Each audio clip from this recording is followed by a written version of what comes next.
বাংলাদেশ এবং পাকিস্তানের মধ্যকার টি-20 সিরিজের শেষ টি-20তে গতরাতে মুখোমুখি হয় দুই দল, যেখানে সিরিজের তৃতীয় টি-20তে প্রথমে ব্যাট করতে নামে বাংলাদেশ প্রথমে ব্যাট করতে নামলে বাংলাদেশের উদ্বোধনী জুটি অত্যন্ত সুন্দর খেলে, যেখানে বাংলাদেশের হয়ে ওপেনার পারভেজ হোসেন ইমন তিনি 34 বলে 66 রানের একটি জোড়ো ইনিংস খেলেন। পাশাপাশি তানজিম তামিম তিনিও অত্যন্ত ভালো খেলেছেন। তানজিদ হাসান তামিম তিনি করেছেন 32 বলে 42 রানের একটি ইনিংস এবং তৌহিদ হৃদয়ের 18 বলে 25 রানের ইনিংসের মাধ্যমে বাংলাদেশ নির্ধারিত 20 ওভারে 6 উইকেট হারিয়ে 196 রান সংগ্রহ করতে পারে, যেখানে 197 রানের টার্গেটে ব্যাট করতে নামে পাকিস্তান ক্রিকেট দল।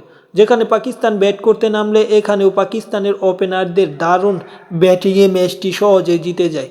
ম্যাচে 29 বলে 45 রান করে সাইম আইয়ুব আউট হলেও ম্যাচটি নিজেদের হাতছাড়া করেনি পাকিস্তান। পরবর্তীতে মোহাম্মদ হারিসের 46 বলে 107 রানের অপরাজিত ইনিংসের মাধ্যমে ম্যাচটি সহজে জিতে যায়।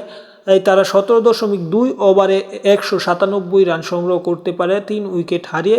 তারা আরও 2টি ওভার হাতে রেখে পাশাপাশি 2 ওভার 4টি বল হাতে রেখে ম্যাচটি নিজেদের করে নেয় এবং এই ম্যাচটি জিতে সিরিজে 3-0 বাংলাদেশকে হোয়াইট ওয়াশ করে পাকিস্তান।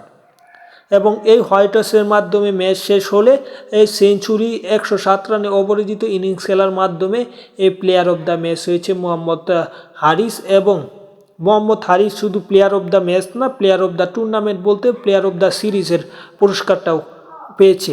সব কিছু মিলিয়ে বাংলাদেশ বাজে খেলেছে এবং সিরিজটা হেরেছে, ট্রফিটা দিয়ে এসেছে পাকিস্তানকে। পাকিস্তান অত্যন্ত সুন্দর খেলেছে, যদিও এই ম্যাচটা বাংলাদেশের জয়ের সুযোগ ছিল, কেননা বাংলাদেশ ওপেনিং জুটি অত্যন্ত ভালো করেছিল। পরবর্তীতে বাংলাদেশের ব্যাটাররা একের পর এক আউট হয়, বাংলাদেশ আর 200 রান তুলতে পারেনি।